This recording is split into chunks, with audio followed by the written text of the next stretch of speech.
Hola, ¿qué tal? Bueno, vamos a seguir entonces con la segunda parte de la clase de hoy. Les vuelvo a compartir la pantalla. A ver, aquí estamos.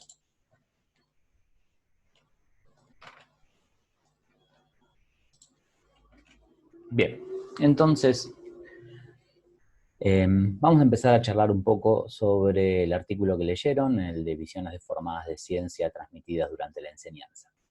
Fíjense, acá simplemente busqué ciencias naturales en Google y entre las primeras cosas que aparecen están en imágenes, ¿no? Las primeras cosas que aparecen están estas imágenes que tomé acá.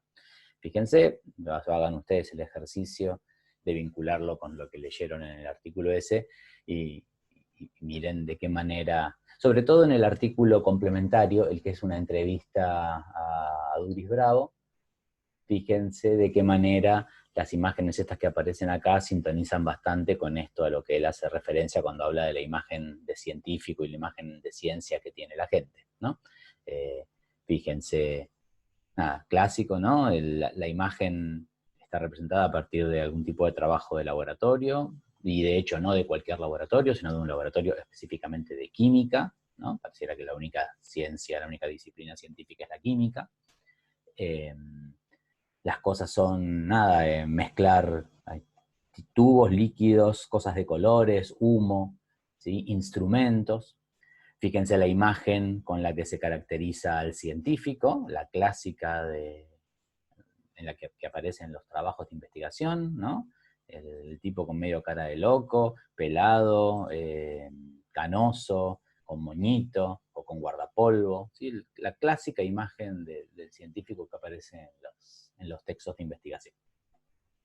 Bueno, entonces un poco la cosa es discutir brevemente el artículo que ustedes leyeron.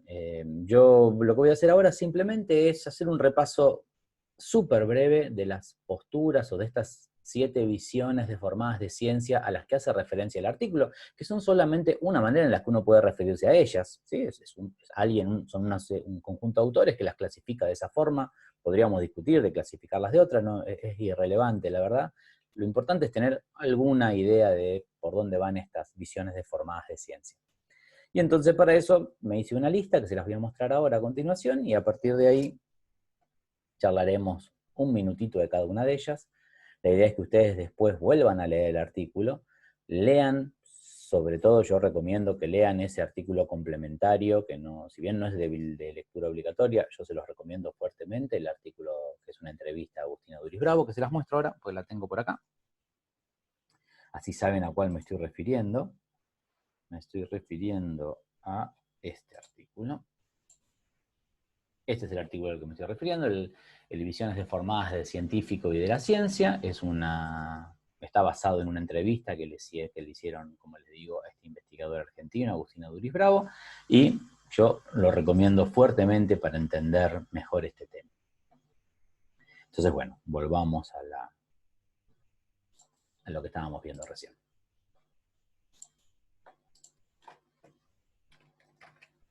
De cualquier manera, entonces, miremos un poquitito estas visiones deformadas de ciencia. Hay algunas que probablemente a ustedes les digan poco, porque justamente todos nosotros tenemos muchas de estas visiones deformadas de ciencia muy incorporadas, entonces la verdad que no nos van a decir mucho simplemente porque nos den un título. A lo largo de esta materia, parte de la intención de la cursada es poder ir explicitando estas cosas y ir brindando contraejemplos. Pero bueno, ahora cumplimos al menos en hacer un primer listado, intentar dar una descripción general, y cada vez que hagamos actividades o leamos un texto, la idea va a ser intentar identificar estas cosas en las cosas que estemos haciendo nosotros, ¿sí? Entonces, la primera de las concepciones a las que hace referencia el artículo y que dice que es una de las más frecuentes, una de las más difundidas, es lo que llama la concepción empiro-inductivista y ateórica, que es como todo un nombre muy largo para decir dos cosas bien fuertes, que es que algo sea empiro-inductivista. Empiro viene de empiria, o sea, viene de cosas prácticas. El inductivista viene de una corriente filosófica muy fuerte a fines del siglo pasado, a fines del siglo anterior, o sea, a fines del siglo XIX, principios del siglo XX. La concepción empiro-inductivista es una concepción en donde se resalta fuertemente el papel de la observación y la experimentación neutras. O sea, esta idea, que ya vamos a discutir bastante, que uno puede observar la naturaleza y experimentar sobre la naturaleza, y que cuando uno hace eso lo hace de manera completamente objetiva, neutral y sin tener ningún preconcepto en la cabeza. Bueno, una de las cosas que vamos a ver en esta materia es que eso no existe, no es así, no trabajan los científicos de esa forma. Pero bueno, esta concepción empírico-inductivista es como que es una concepción en donde se glorifica la observación. Se supone que un científico es una persona que va caminando por el mundo observando cosas, y eso hace que se le ocurran grandes teorías en la cabeza. A su vez, la segunda palabra que aparece en esta concepción, esto de ateórica, que empiece con A quiere decir sin, ¿no? O sea, ateórica quiere decir una concepción que no le presta atención a la teoría. O sea, básicamente lo que quiere decir, es lo que está escrito acá en el texto, es esto de sobreestimar el poder de la observación, asumir que esa observación es neutral, y cuando dicen que es neutral, lo que quieren decir básicamente es que no está basada en hipótesis o en teorías previas, ¿sí? Bueno, una de las cosas que vamos a ver es que la ciencia no funciona de esa manera. Los científicos arriban, no es que la observación y la experimentación no forman una parte muy importante de la actividad científica, claro que lo forman, pero uno llega a la observación y llega a la experimentación a partir de tener hipótesis previas, a partir de tener marcos teóricos previos. Entonces eso lo vamos a ir trabajando. Pero esta es una de las más fuertes, esta idea de sobreestimar el valor de la experimentación y la observación sin darse cuenta que esas cosas, si no están envueltas en un contexto teórico y en unas hipótesis de partida y en una situación problemática, como vamos a ver en otras de las concepciones, no conducen a ningún lado. ¿Sí? La observación por observar en sí misma y la experimentación por experimentar, por mezclar líquidos de colores, no vamos a deducir ninguna ley ni vamos a sacar ninguna hipótesis científica, ¿sí? Uno, en principio, vamos a charlar después, que cuando, no sé, supónganse que, bueno, a ver, vamos a experimentar y ahí vamos a deducir cosas. Si yo no tengo una hipótesis previa o no tengo un marco teórico previo, ¿cómo sé qué es lo que tengo que experimentar? ¿Qué experimento qué? ¿Qué es lo que voy a probar al laboratorio? ¿Mezclo cosas al azar? Si mezclo cosas al azar, una vez en 1000 millones me va a tocar algo interesante, ¿no? La verdad es que lo que ocurre es que uno mezcla cosas que sospecha que tienen alguna cosa interesante. Y fíjense que ya cuando estoy hablando de ir al laboratorio a mezclar cosas, estoy pensando como un químico, ¿no? Me parezco bastante a la imagen esa que veíamos recién de estos tipos que están acá, ¿verdad? Pero bueno, nada, entonces esa es la primera de las concepciones. La segunda de las concepciones, es a la que hace referencia el texto dice que es esta concepción que imagina la ciencia como una actividad rígida. ¿Sí? ¿En qué sentido como una actividad rígida? En general, si ustedes miran los manuales de primaria y textos de nivel superior también, no solo de primaria, van a ver que se hace como un hincapié muy fuerte en la idea de que la ciencia aplica un método, que es este famoso método científico, que suele estar hasta puesto como una receta de pasos. Primero se hace tal cosa, después se hace tal otra, después se hace tal otra, después se hace tal otra. Y ese método científico que se presenta típicamente en los libros tiene algunas características que lo hacen criticable, ¿sí? Y ahí vamos a ver. Una de las características es que se lo presenta como que es el método científico. O sea, pareciera ser que lo que use ese método es ciencia, lo que no use ese método no es ciencia.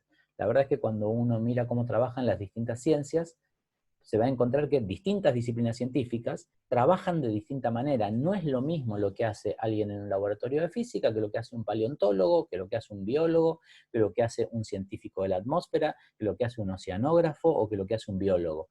Las formas de trabajar son completamente distintas. Entonces, pretender decir que existe un método científico ya de entrada es completamente irreal. No es cierto porque distintas ciencias trabajan de distintas maneras.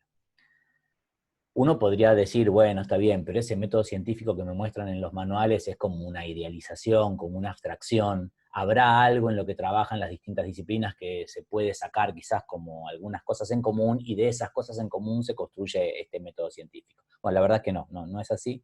Si uno los mira con cuidado, y vamos a trabajar varios ejemplos a lo largo de la materia, hay muchas disciplinas que no cumplen con una buena cantidad de los pasos típicos de este famoso método científico. Entonces, por ejemplo, déjenme ponerles un ejemplo bien directo.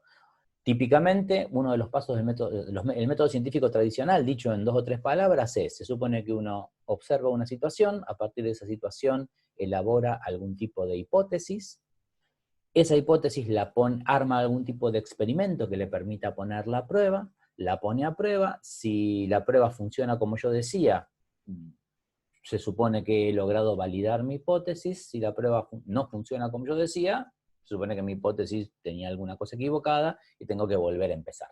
Eso así dicho en 3 palabras muy simples, en qué consiste este famoso método científico de manual. Bueno, por ejemplo, tomemos el caso de la cosmología, ¿sí? Un cosmólogo, pongámosle que observa el cielo, observa sus instrumentos, sus mediciones, observa sus cosas. Supongamos que se cumple el siguiente paso, se le ocurre alguna hipótesis respecto de lo que está viendo, pero ¿cómo hace un experimento para ver si eso funciona? Si él no puede ir hasta las estrellas y tocarlas y hacerles cosas y cambiarlas de lugar, ¿sí? Ahí el tipo de experimento que se realiza en cosmología es un experimento distinto, no tiene esta estructura, ¿sí? Algo parecido pasa, por ejemplo, cuando uno trabaja con biología evolutiva. Si uno va a biología evolutiva, la biología evolutiva es una disciplina en donde se habla se proponen modelos respecto de cómo han ido modificándose las especies a lo largo del tiempo que lleva la Tierra. Bueno, en principio los modelos que tenemos, uno puede decir, bueno, ok, entonces a ver, nuestro modelo me dice que a esta especie le va a pasar tal cosa, que no funcionan así realmente los modelos de la biología evolutiva, pero supongamos que esa es mi hipótesis, que a esta especie le va a pasar tal cosa. ¿Cómo lo pruebo? Si los tiempos en los que funciona la evolución son tiempos de millones de años, o sea, mi hipótesis yo la tengo hoy y recién podría ver si funcionó dentro de 1 millón de años, con lo cual no es de vuelta, no es esa la forma en la que funciona la biología evolutiva. Y a nadie se le ocurriría pensar que la biología evolutiva y la cosmología no son disciplinas científicas súper consolidadas y con un caudal teórico importantísimo. Entonces, bueno, esta idea del método científico así rígido, como que existe un único método científico y como que es una fábrica de generar conocimiento rígida, donde si yo sigo esos pasos, construyo conocimiento científico, es bastante discutible, ¿sí? Justamente sobre esto después vamos a volver un poquito, sobre este paso particular. La siguiente de las concepciones dice que es una concepción aproblemática y ahistórica de la ciencia. De vuelta le metemos el prefijo este a las palabras. O sea, aproblemática, o sea que no la pensamos en términos de problemas, y ahistórica, o sea, no la pensamos en términos de su contexto histórico, social, político y cultural. ¿Qué quiere decir esto? Básicamente esto. Esta idea de cuando uno mira los contenidos de ciencia y ve que típicamente se presentan como cosas que ya están listas, o sea, a uno le dicen, bueno, no sé, la evolución es esto, un ecosistema es esto, el sistema respiratorio funciona así, el sistema solar es de esta manera, las estaciones en la Tierra se producen por tal motivo y, no sé, la órbita de los planetas es esta. A uno le presentan ese conocimiento como es un conocimiento que ya está listo, ya está horneado, ya está adornado, ya está adobado, ya está todo listo. Yo como usuario, como receptor de ese conocimiento, no tengo nada que hacer, ni tengo ninguna sospecha de que eso en algún momento puede haber sido de una manera distinta, ¿sí? Y entonces esta concepción lo que dice es que la manera en la que normalmente presentamos la ciencia en las clases oculta 2 de sus aspectos fundamentales. Dice que es aproblemática, o sea, me muestran el resultado sin mostrarme cuál fue el problema que le dio origen. Son escasísimos los ejemplos en la historia de la ciencia de desarrollos científicos que no estén vinculados o que no están vinculados a una necesidad concreta de responder a una situación problemática, ¿sí? No existe no existen prácticamente ejemplos de desarrollos científicos que no estén asociados a la necesidad de resolver un problema. Entonces, si yo oculto cuál es ese problema que el desarrollo científico me vino a intentar resolver, y simplemente muestro cuál es el resultado que obtuve, tengo 2 cosas. Por un lado, que le saco una buena parte de la gracia a lo que estoy mostrando. porque la verdad es que probablemente sea poco importante que yo aprenda la ecuación que resuelve tal problema, y sea mucho más importante ver cuál fue la forma en la que, dado un problema, se generó algún tipo de intento de solución de ese problema. Eso por un lado. Y por el otro lado, de vuelta, al desconocer el problema que dio origen a ese conocimiento, o algún problema de aplicación de ese conocimiento, también estoy dejando de lado la cuestión histórica. O sea, estoy desconociendo que ese determinado avance científico se produjo en determinado contexto histórico, en determinado contexto cultural, en determinado contexto político, y que eso influye en qué tipo de problemas se responden en una época y qué tipo de problemas se responden en una época distinta. O sea, de alguna manera lo que esto me está queriendo decir es, tenemos que mostrar, o tenemos que dejar de mostrar esta idea de la ciencia como una cosa que no es humana, ¿sí? No tiene problemas, no tiene historia, no tiene contexto. No, la ciencia la producen seres humanos en un contexto, en un momento determinado, ¿sí? E intentando responder un problema. Y la última, esta idea de la concepción exclusivamente analítica, dicho sencilla, porque es un poco más complejo que esto, pero nos va a alcanzar con una primera aproximación, es esta idea de presentar una ciencia que está excesivamente compartimentada. O sea, en el primario quizás no se nota tanto, pero ustedes saben que a medida que uno avanza en los niveles del sistema educativo, las disciplinas científicas se van compartimentando. Uno en el primario, fíjense, en el primer ciclo ve, en el segundo ciclo ve ciencias naturales, pero en el tercer ciclo, pero ya cuando empieza en la escuela secundaria, las ciencias se le separan. Tiene físico-química por un lado y ciencias naturales por otro, después ciencias naturales se transforma en biología y se separa en física por un lado y en química por otro, y dependiendo de las orientaciones hasta puede haber más disgregación todavía, puede aparecer algunas cuestiones de ciencias de la Tierra, pueden aparecer algunas cuestiones de astronomía, pueden aparecer algunas cuestiones de genética. Entonces, en general, hay como una excesiva compartimentación de la imagen de ciencias. Es como que, bueno, el que se dedica a la biología hace biología, el que se dedica a la física hace física, y se pierde de vista dos cosas. Por un lado, se pierde de vista la potencia de la interdisciplina y el hecho de que los problemas reales muchas veces requieren de enfoques interdisciplinarios para ser resueltos o abordados. Y por otro lado, esto lo recalcan un poco los autores de este trabajo, se pierde también un poco de vista los grandes esfuerzos que ha hecho la ciencia a lo largo de su historia para lograr lo que se llaman unificaciones. O sea, para tomar cosas que parecían a priori distintas y mostrar que son como dos aspectos de una misma teoría más grande. ¿Sí? De vuelta, este probablemente sea el ítem que menos nos diga a nosotros en este momento, y no es este el momento para que lo discutamos en profundidad, así que dejémoslo en todo caso medio así en el aire y avancemos con los otros que son más significativos para esta parte de la materia. Lo siguiente que tenemos es esta concepción meramente acumulativa del desarrollo científico. Hay una idea que aparece fuertemente, que es la idea de que, bueno, la ciencia es una cosa que avanza, las nuevas teorías son mejores que las anteriores, o las nuevas teorías le van sumando cosas a las anteriores, y tenemos como un progreso continuo del desarrollo científico.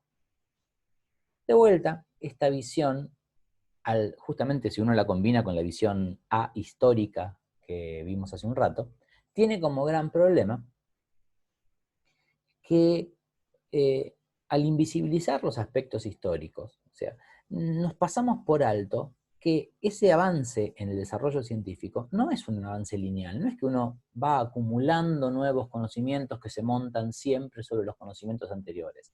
A lo largo de la historia de la ciencia hay infinidad de conflictos, o sea, de teorías que discuten entre sí, de científicos que discuten entre sí, de caminos equivocados, o sea, de caminos que se toman por un tiempo y de un tiempo uno se da cuenta que la comunidad científica se da cuenta que ese camino no es conducente y tienen que retroceder y empezar por otro lado, ¿sí? O sea, esa concepción ahistórica y aproblemática, una de las consecuencias que tiene también es esto de que, como a mí, en el colegio, lo que me muestran son solo los resultados, y solo aquellos resultados que hoy en día ya parecieran que funcionan bastante bien, entonces yo como alumno me quedo con la idea de que la ciencia se ha ido construyendo así. Tengo un escalón, después tengo otro escalón, después tengo otro escalón, después tengo otro escalón, y todos funcionan perfecto.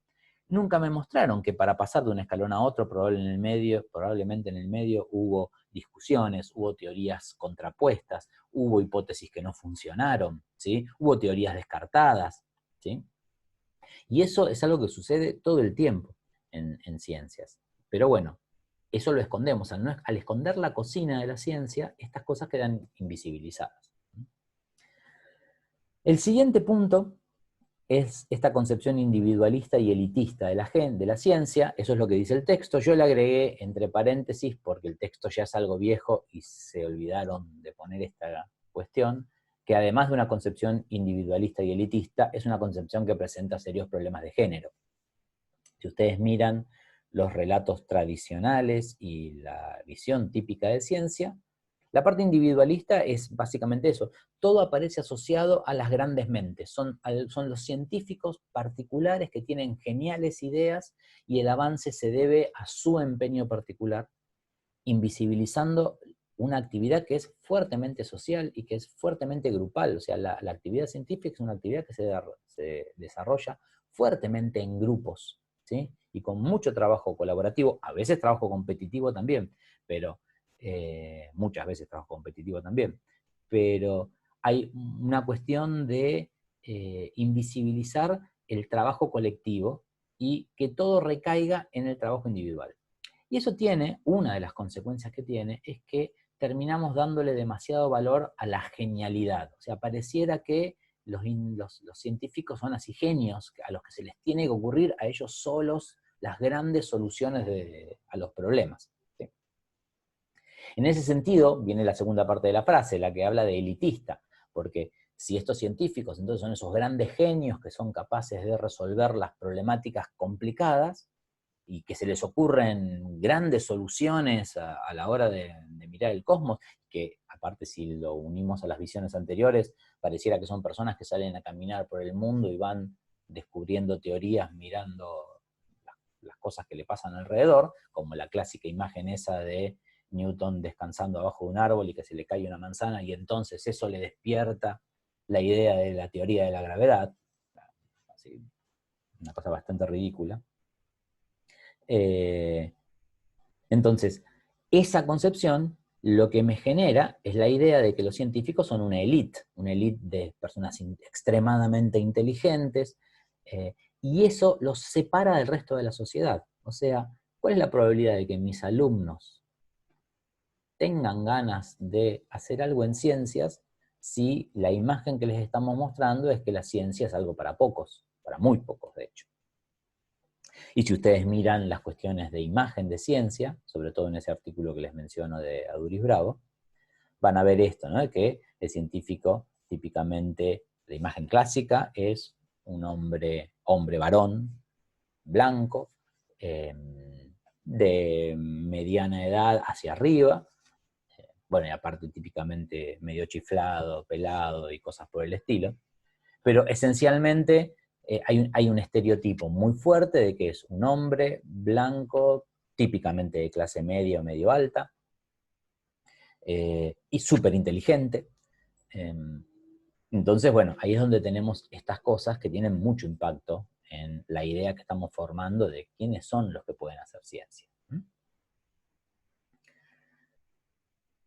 Y el último punto, acá espero que ustedes se hayan dado cuenta, estaría bueno, que se hayan dado cuenta que este último punto se vincula con el otro texto que leyeron, con el texto sobre alfabetización científica y tecnológica, porque justamente esta última concepción dice que es una concepción descontextualizada y socialmente neutra de la actividad científica, ¿no? O sea, que una concepción en donde se ignoran las relaciones entre ciencia, tecnología, sociedad y ambiente. Ustedes en el texto de alfabetización científica tienen una sigla, aparece la sigla CTS, que es la sigla Ciencia, Tecnología y Sociedad. Es una corriente que propone justamente que no hay que invisibilizar esas cosas. En